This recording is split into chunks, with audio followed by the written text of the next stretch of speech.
इंसान हालात के सामने मजबूर हो जाता है, कभी अपनों के सामने तो कभी परायों के सामने।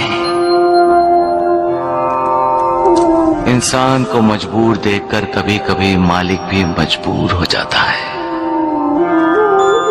क्योंकि जो कुछ भी होना है प्रारब्ध के अनुसार होना है, और मालिक की मजबूरी यह है कि वो प्रारब्ध में हस्तक्षेप नहीं कर सकता। जब कोई विश्वासघात करता है तो दिल फटता है, आंखें रोती हैं। पूरे संसार से ही नहीं, मालिक से भी विश्वास में दरारें पड़ जाती हैं। लेकिन मालिक पर अपने विश्वास को कभी डोलने मत दो। हालात कितने भी बुरे क्यों ना हो, मालिक का साथ होगा तो सारी मुश्किलें हल हो जाएंगी।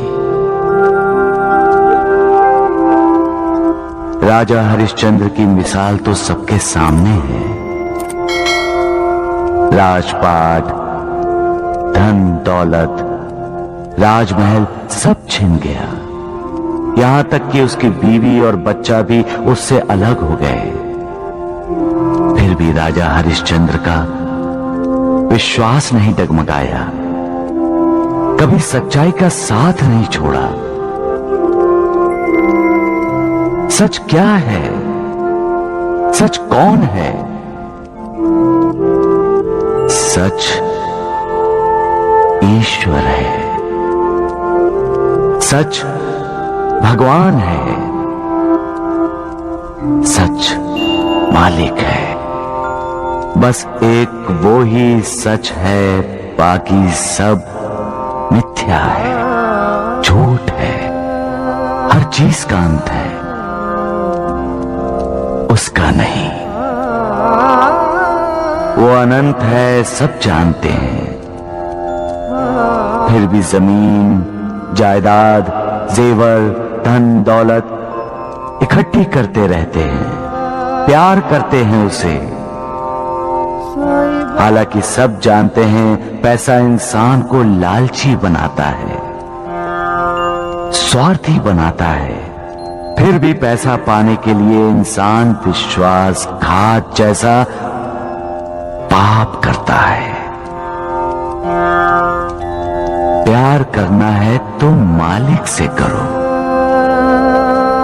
वो प्यार करो जिससे श्रद्धा जागे, वो प्यार करो जिससे विश्वास पैदा हो, वो प्यार करो जो पुण्य दे। वो ही पुण्य तुम्हारा उद्धार करेगा। कमजोर इंसान हालात के सामने सिर झुकाते हैं, लेकिन कुछ इंसान ऐसे भी होते हैं जो हालात पर सवार हो जाते हैं।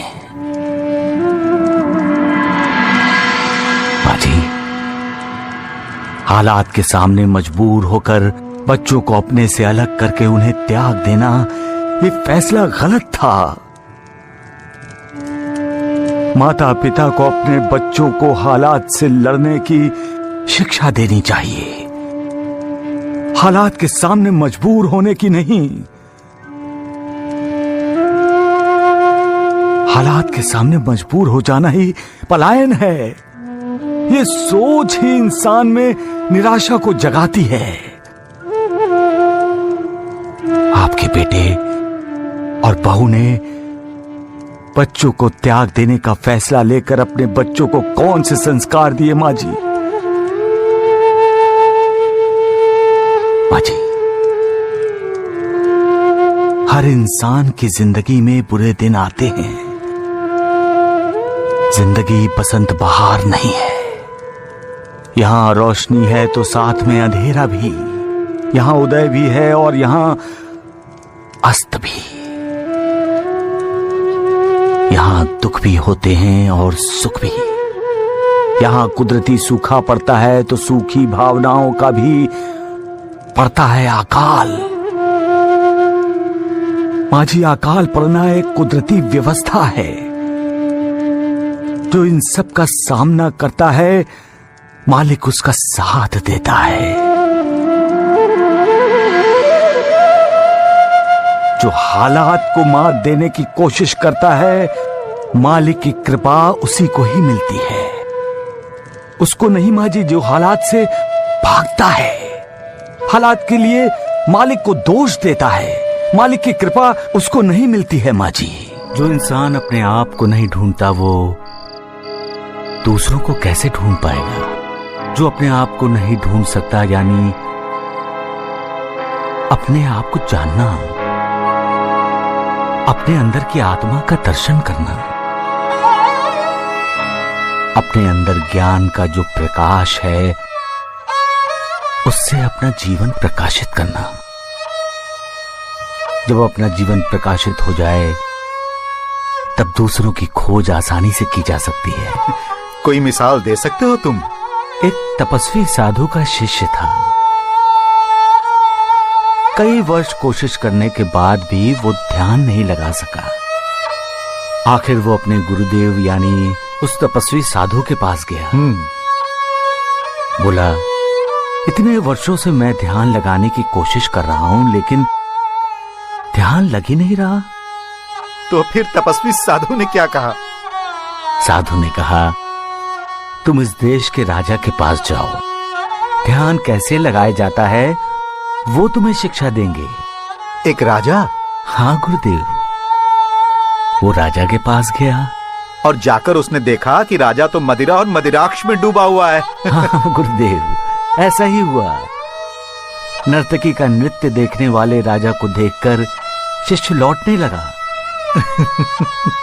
तो राजा ने उसे रोका और जब उसे ये पता चला कि शिष्य को साधु ने भेजा है तो उसने शिष्य को कहा कि